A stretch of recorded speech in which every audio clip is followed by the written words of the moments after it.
And now we come to the great man himself, a man history records as being instrumental in the creation of America's public education system. Horace Mann was an American educator who served as a member of the U.S. House of Representatives, part of the American Congress. Horace Mann was the key reformer of the education system at the time. In 1837, he became the head of the newly created Board of Education in Massachusetts, where he began the work that would eventually earn him the title as the Father of American Public Education.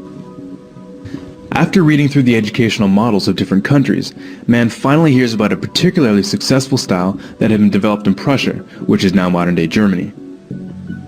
The Prussian system had shown to be such a success for the government's purposes that, accompanied by a few other educators, Horace Mann travels to Germany to investigate. Upon their return to the United States, they lobbied heavily to have the Prussian model adopted. All in favor, say aye. Interest in Prussia had also been growing in the northern half of the continent. Around this time, the Canadian Superintendent of Schools, Egerton Ryerson, traveled to Prussia in search of a new model of education. His journeys also included visiting Horace Mann in Massachusetts to further examine the system he would eventually adopt. George Brown, the editor of Toronto's Globe newspaper, was even quoted saying that Ryerson had successfully imported Prussian education into Ontario.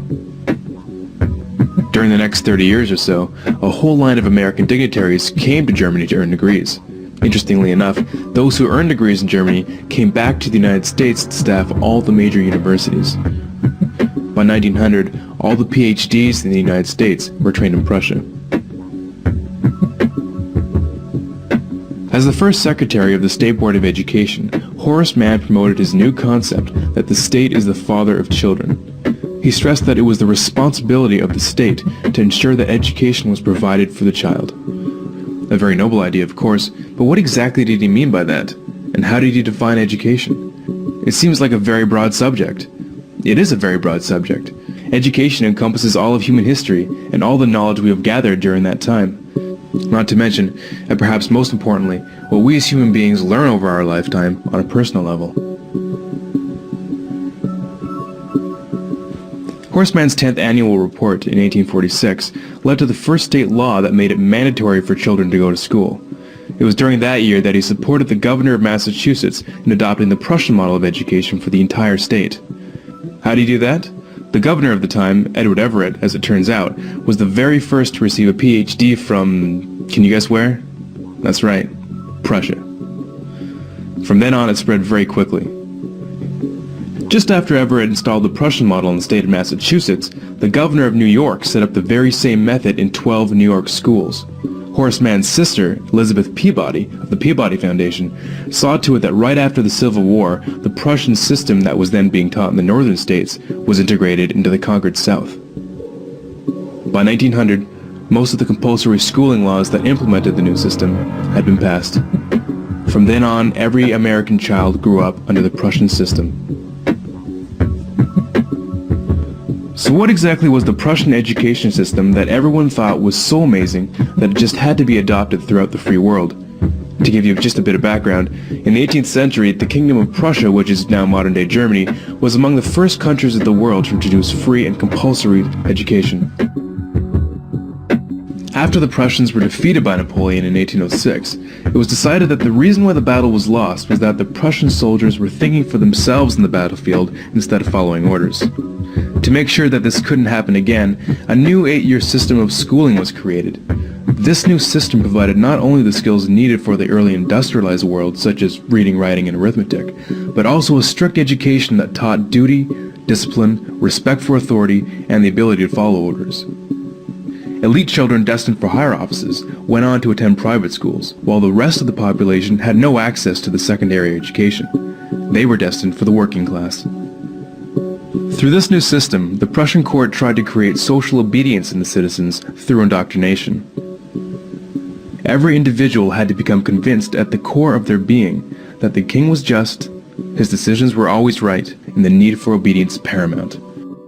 In truth, the entire purpose of the system was to instill loyalty to the crown and to train young men for the military and bureaucracy. To do this, it was necessary to squeeze out all independent thinking from the masses. Influencing this new system from the beginning was Prussian philosopher Johann Gottlieb Fichte. Combining John Locke's view that the children are a blank slate and Rousseau's ideas on how to write on that slate, Prussia established an educational system that was considered scientific in nature. An important part of the Prussian system was that it defined for the child what was to be learned, what was to be thought about, and how long to think about it.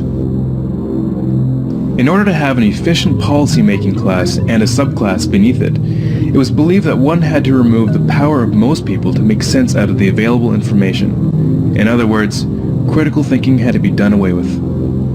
Now, if you're wondering why the average person doesn't know that the North American education system is based directly on the Prussian model, it might just be because its original purpose was not designed for the good of the individual, but for the good of the government. The philosophy of Johann Fichte directly influenced the creation of the Prussian model of schooling, as he is quoted saying, "The schools must fashion the person, and fashion him in such a way that he simply cannot will otherwise than what you wish him to will." With quotes like these, you can see why his involvement is not well known. Education should aim at destroying free will, so that after pupils are thus schooled, they will be incapable throughout the rest of their lives of thinking or acting otherwise than as their schoolmasters would have wished. When this technique has been perfected, every government that has been in charge of education for more than one generation will be able to control its subjects securely without the need of armies or policemen. In 1807, in a Berlin occupied by Napoleon, Johann Fichte gave a series of famous addresses to the German nation. Fichte spoke of the superiority of German people above all others. The content of these speeches was a catalyst for the Prussian education system and German nationalism. In other earlier works, he calls Jews a state within a state that would, quote, undermine the German nation. He openly expressed a desire to expel Jews from Germany. Fichte had a deep influence on the rise of the Third Reich, and continues to be deemed, quote, the spiritual father of modern neo-Nazism. Which begs the question, why would the father of American education make it a law that every child spend their youth in a system created by the father of neo-Nazism? Historians reflect that one of the greatest social factors that allowed a man like Hitler to rise to power was that the German people had been bred from birth to respect authority above all else and accept it without question. Which begs another question. If the entire population of North America is raised in a system adopted from pre-Nazi Germany, what are we setting ourselves up for?